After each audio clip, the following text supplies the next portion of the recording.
We're live now. Hi, everybody. Happy Thursday. Happy Graphic Tee Thursday. Who's rocking their graphic tees with me? It is day 8 of our daily creative challenge for Photoshop, which means we have one more challenge after this. We're finishing our 2-week stint on Friday, but never worry. There's a new one starting next Monday, or this Monday. It's just always going, always learning more. What's up, Camilo, Ralph, Sean, Steve, Noor, Alberto, Wolfgang, Papas? Good to see you all. And if you are new in chat, give me a shout out so I can give you a shout out right back. Let me move this precariously placed water, because that's a little dangerous. That would be a big party foul for sure. R&B says, what's up? What's up? Cash Henny, you know Justin. Hallelujah, says Jason. So if you're new to these daily creative challenges, you can always come and check out the landing page to learn more. behance.net/challenge/Photoshop. And you can register, although it might be a little late to register now since it's going to be ending tomorrow. But on Monday, a new one's going to be starting, and you can register for that one. Noor says, nice hairstyle, LOL.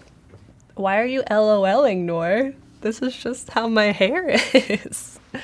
Serge says, shout it out. What's up, Serge? Gerard, good to see you. Carrie, hello, hello. Rihanna, hi. Richard, hi.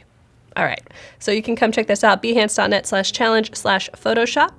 Every day, one of these challenges is getting unlocked. So today, we're going to be working with masks. This was just unlocked like an hour or two ago. Super cool. I have some starter files for you. So if you want to click Get Started, that'll take you to a Dropbox link where you can download some stock imagery that I'm going to be playing with. And then if you want to come back later and watch the replay of this video that's happening right now, you can come to watch video here. Sarah says, whip it, girl. You know, back and forth, as I do. Okay, if you want to watch previous challenges, you can come down here to the bottom and just scroll on through all of these. All of the videos are still there. All of the starter files are still there. And you can also subscribe to hear about future challenges. So you might want to do that since a new one is starting next week. And you're going to want to know all about it. Joanna, hello. Good to see you. And Lindsay, hi. All right, so like I said, we're going to be working on masks. But before I jump into Photoshop, I want to show you really quick that the party does not stop with the live stream. The party goes on 24/7 over in Discord. This is where we post our work to get feedback. This is where we chat about our creative issues and our creative solutions. You can also come here to introductions. We just had Nathan introduce himself yesterday. Super cool. So if you haven't introduced yourself on here yet, that's a good place to do it. And if you want to join Discord, it's free. It's open 24/7. Just go to bit.ly/PSDiscord, capital P, capital S. It's okay, Sarah. I don't think Nora was hating. I think he's just trolling. Jesse says, I don't have hair, so there's no whip in here. I whip my skull back and forth. That works. What's up, Adobe Live? Good to see you. Alrighty, so come join us on Discord. We're always given feedback and post your work in the current challenge channel to get feedback on the current challenge. Cool. So let's jump into Photoshop. Actually, before I do that, let me chat quickly about what's going to be coming up after my stream. I'm going to be out of here at 9:30. Then we're going to have more streams throughout the day. If you're new to Adobe Live, welcome. We're here all the time, pretty much every day of the work week. So at 9:30, Matt and Jesus are going to be back doing some more photo goodness. Did anyone stick around for their stream afterwards? It was really good yesterday. Osborne, hello. After that, it's going to be Andrea's XD Daily Creative Challenge. So if you like this format, this short lesson format, come back at 11:30 for some XD. Then we're going to be doing some editorial design with Shanti at noon. And then Andrew will be around at 2 to do an Illustrator Daily Creative Challenge. So we got Photoshop, XD, and Illustrator educational streams today and every day. It's pretty amazing. D, hello. Greetings. Good to see you. Okay, into Photoshop now. So the challenge today is to learn more about masks. Masks are really powerful in Photoshop, and they can be a little bit confusing if you don't totally understand what they're good for, which is a lot of things. So stick around for me and learn a little bit about that. What we're going to do with masks is we're going to take a normal photo of a beautiful scene and we're going to add some mood to it. We're going to add some vibes, do a little vibe check on this photo. So we're going to add some fog, some mist, some adjustments, using masks so that it has some depth to it and multiple layers. So I have 2 layers of fog in here. They are sitting behind and in front of a mask so that we build some depth in our scene. Carol says, I love that image. Awesome. Oh, Dee, always you get a shout out, of course. I'll show you another example that I was working on where we were using some mountains. So we started with this kind of normal, just photograph of some mountains that you could take if you're in Tahoe on the weekends. This doesn't really look like Tahoe, but you know what I mean. Right, Paco? You know. It's cool. It's still cool. Mountains are cool. So we used a mask and we added some layers, and now we have a cool, moody scene of some mountains. Could be in Middle Earth, who knows? It's pretty fantastical. Catherine says, hello from Paris. Salut, Catherine. How you doing? Good to see you. Papa says, looks cool. I agree. So let's work on this ocean one because it's going to give us a good opportunity to do some intricate masking. And this isn't the first time we've talked about masking over these last 2 weeks of challenges. We've touched on clipping masks, we've touched on select and mask, but this workflow is really going to dive into that and show you what it's all about. And I'm going to drink some water before we start. Carrie says, Moody Mountains, M&M's, baby. Delicious. By the way, who in chat is an M&M's person and who's a Skittles person? Can you be both? I think I need more water because that tasted really good. Got a little tea bag in there, a little chamomile, a little jasmine. Alrighty, so let's start with our background image. Let me just group all of these and turn them off so we don't have to worry about them. All right, so we have our background image. First thing I want to do is duplicate my image. So I'm going to either do Command or Control J or drag my layer down to the new layer icon, and that will make a copy. I'm just going to name this mask so we know which one we're going to be working on. Jordan says, I'm both. Papa says, you can be both. Okay, definitely. Ooh, Noor says Smarties. Yes, Noor, that's my favorite candy. Dee says, why not both? Why can't we have both? Both at the same time, Justin, that's just nasty and I like it. Alrighty, let's mask. So the thing that we want to mask or separate in this image is this foreground piece. We want to separate this piece of concrete and this railing and this person from the background so that we can add fog in between them and in front of them. Pamela says turmeric and ginger tea is my favorite. Oh yeah, I think Trader Joe's has a good one of those. Nice. Scott says, say no to both, eat almonds. Nature's candy. So there are a couple of different ways to make a mask in Photoshop. There's quick masking, which isn't really a mask, it's more of a selection, but we'll talk about that in a couple steps. We can make a mask over here in the layers panel. By clicking this icon right there, we can make a clipping mask, which is, we'll clip the top contents of the layer to the one below it. So let's do a normal layer mask. But first we need to make our selection. So I'm going to come over here to my quick selection tool. If you don't see it shown, you can do Shift W and cycle through all of these selection tools until you find it. And I'm going to increase my brush size. And I'm just going to paint over this bottom area. Looks pretty good. This image is a little bit large, actually. It might have to buffer quite a bit, so I'm going to decrease the size.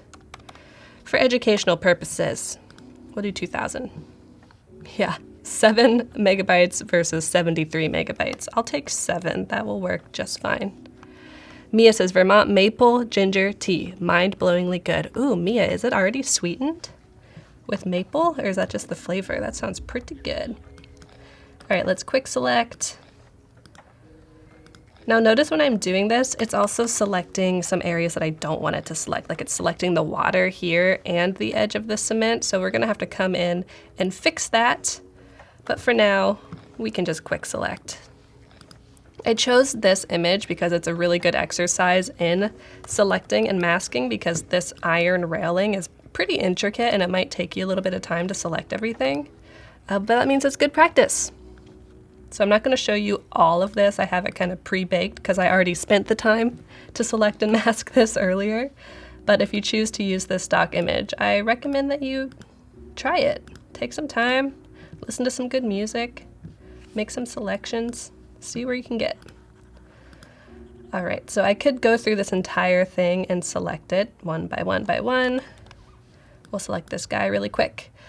Or I could jump into select and mask, and I can do my selecting and masking at the same time. Sarah says, I feel a hotkey coming. I don't know, Sarah, maybe. You tell me. Now I feel self-conscious. I don't think I had a hotkey up my sleeve. All right, so we've made our selection. We're kind of working on it, and now we want to start selecting and masking at the same time. So come up here to the top.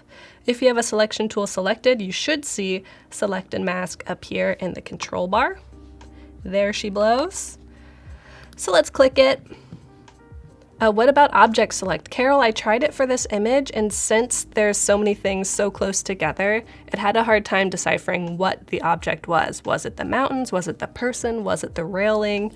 So it would work maybe in the mountains example that I showed earlier. Justin says selecting has come so far. It's amazing how now, but still needs some tweaking to help. Yeah, definitely. It's not perfect, like it's not gonna do it for you. You still have to do a little bit of work, but it's so much faster, especially the refine edge brush, which we will use in a second. So in this select and mask workspace, the red that you see is the mask. So that's what's going to be taken away or masked. It's going to be hidden from us. Don't we all use masks in everyday life?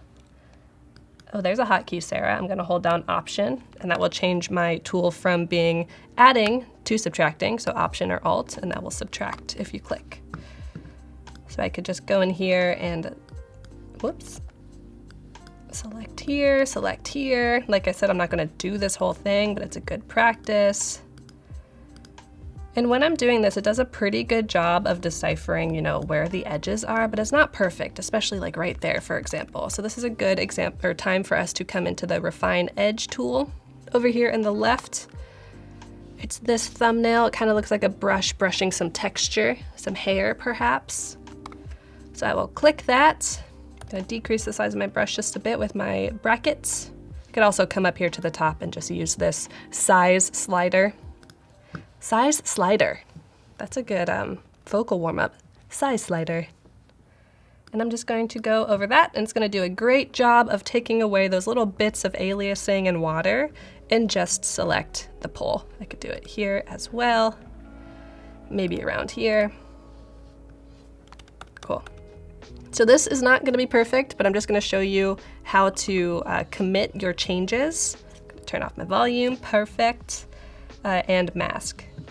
So say we masked everything that we wanted to mask. I'm going to come over here to my sidebar. I could increase the smoothing of my selection if I'd like to, increase the feathering of my selection if it's something a little softer, but this is all like hard inanimate objects, so we're going to keep the feather at 0. Contrast we could increase, but let's just keep it as it is. When it's output 2, choose new layer with layer mask. There's that mask. Click OK, and if I were to turn off all of these layers, there we go. Everything that I didn't mask is still visible, and everything that I did mask is transparent now. You'll also notice that over here in the layers panel, a mask appears. This is your layer mask.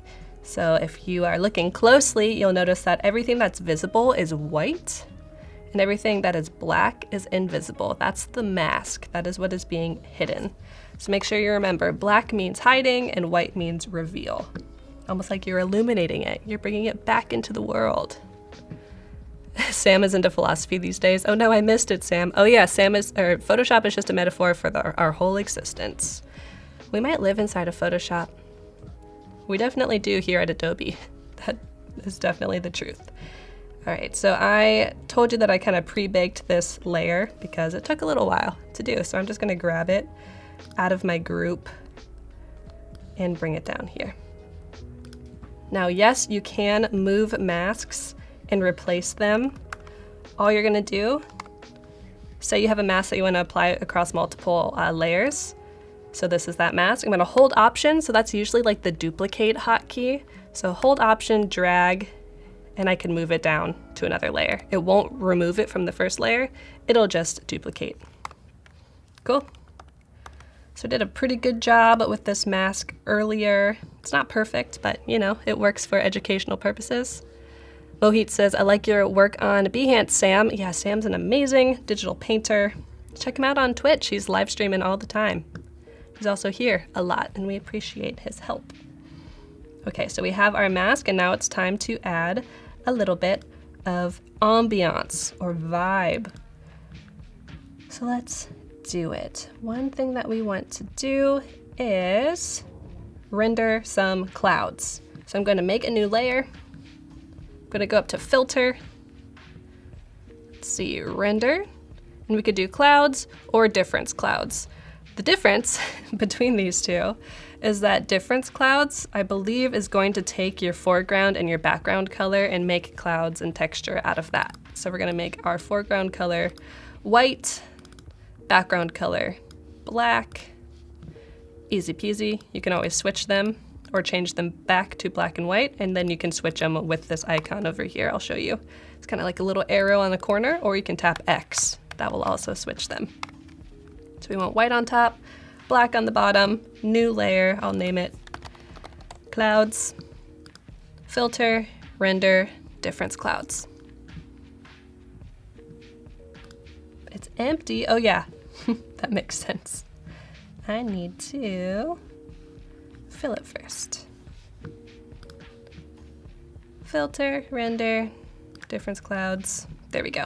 Okay. So now I have some black and white texture. Now this doesn't really look like realistic fog. That's where blend modes come in, baby. Let's change it to screen. We could even move it below our mask.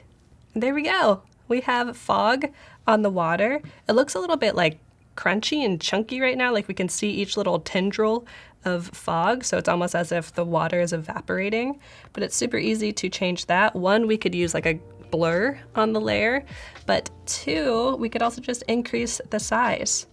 So I'm going to have my clouds layer selected. I'm going to do Command T. That's going to open my transform options. I'm going to grab a corner and hold Option or Alt and just stretch it out from the center. I could commit my changes, or I'll show you a different way to transform. So I did Command T to get my transform options visible here, and you'll also notice that they become visible up here at the top, and this is when I can change my scale and just drag it up. So we could do like 1,000 if we wanted. We could just type in whatever monstrous number that we'd like to, but I'm just gonna do it visually. That looks good. It's about 350%. Click OK, and now we have some nice texture. Looks pretty good. Noor says it looks like a sauna. This could be maybe like somewhere Nordic, where they have some water that's evaporating. Who knows? Who knows? Who knows? All right, the last thing I want to do with this design is add a little bit of the texture on top. So we have some depth. We have some that's far away and some that's close. And I'm going to show you a really quick way to add some texture with the quick mask option. So let's do a new layer. I'm going to enter quick mask mode. Ooh, this is not something that I use very often. Here it is, right there. You're going to click it, and now we're in quick mask mode. You'll know that because your layer turns red, and you can just get out of the mode by re-clicking that tool. So sometimes I'll get lost in here and I'm like, wait, what happened? But I'm usually in quick mask, and I just need to just deselect this. Alrighty, let's go up to Filter, Render, Difference Clouds, and it made a mask for us. Now this technically isn't a mask because if we committed it, it wouldn't make one of these mask layers. This is almost masking a selection for us, which is pretty cool. Now if I were to exit the mode, it keeps all of those clouds selected for me. So here I could come in with like some wild color like blue and fill it. I'd get some blue clouds, but let's just do white. And to fill, I'm just going to do Option Delete. That will fill with the foreground color. And this way we didn't have to go through changing the blending mode to get rid of the black. Now we literally just have only white pixels. Thank you, Quick Select, for making our lives super easy. Now I can increase the size if I wish. Maybe, I don't want them to be as big. I want it to be a little bit more textured. Looks good, and I could even decrease my opacity a little bit. So we still have the fog in the background and a little bit of fog in the front too. Cool, I think it looks pretty good. I might even duplicate this layer. Yeah, there we go. Makes it look like he's really looking out over some fog. Sarah says, Control Q, my hotkey for Quick Mask. Oh, nice, perfect. Sarah, what do you use Quick Mask for? I'm always interested to know. I did some last minute kind of adjustments. You could also add a black and white layer onto here if you want it to be real Instagram worthy and ready. You could adjust your levels a little bit if you want more contrast, etc. But let's just leave it like this. I'm going to even crop it in a little bit. I want it to just be a square. Looks good. And let's get it exported. Export, export as. Scott says, why our new NHL team should be named the Seattle Fog. Do you guys get a lot of fog in Seattle? I guess that makes sense. I'm good friends with Carl the Fog, the San Francisco Fog. I enjoy his presence. All right, we're gonna put it on our desktop, Ocean Fog working, that works. And before I put it on Behance as a final portfolio piece, I wanna upload it to Discord to get some feedback. Yes, answers for everyone on Quick Mask. Why do you use it? What do you use it for? Joseph says I use it all the time. Where have the mountains come from? Did you not mask them out? I didn't, so real quick, I'll show you. Remember in the beginning when I made a duplicate of my background image? Delete that. So I made a duplicate so that I could mask the guy on the cement out, so that then I could put fog in between them. So there's no fog here, but there is fog in the background. If I turn this off, this background layer is still visible. It just has fog on top of the whole thing. So it's like we made a copy on a copy machine, cut it out, and then pasted it on top. I guess that makes sense. I love real world examples. All right, feedback, current challenge. I'll upload it here. Real quick, if you want to upload, you can come down here to the plus button. That will allow you to upload all kinds of media. But in our case, it's going to be our design to see what people think of it. Oh, Sarah, you use it for small details that you can't see when you use the selection tool. Nice. Yeah, because Quick Mask, you can use brushes, you can use different opacities. It's really nice. Okay, let's see. What do I want some feedback on? I think I want to push the depth of this a little bit more. So I can ask, how would you recommend that I push depth further in this? Should I add more transparent layers of fog? We'll see what y'all think, and then when I get my feedback and I make an update to my final work, I can upload it on Behance. We're gonna go over Behance more heavily tomorrow, so we're gonna upload all of the pieces that we haven't uploaded yet, and then that'll be it. So I'm out of here very soon. Once again, we have more Adobe Live coming up after me. Oh, thank you, somebody gave me a reaction already. Claire Louise, you're the best. So we have some photography streaming coming up after me. Stick around. Even if you're at work, just have us up on your separate monitor. Keep the volume down. Keep us around all day. Don't get in trouble though. So Jesus and Matt will be here doing some photography goodness for 2 hours, and then Andrew will be here at 11:30 for the XD Daily Creative Challenge, followed by Shanti for the editorial design stream. That'll be like laying out copy and print materials. That'll be super cool. And then Andrew will be here for his Illustrator Safari. His is very interactive, so you should definitely come back at 2 if you can't come back for any of the others to learn some Illustrator stuff. I'll see you guys tomorrow morning for our last challenge of our Daily Creative Challenge. It's so sad, but I'll see you guys then. Stick around. Bye.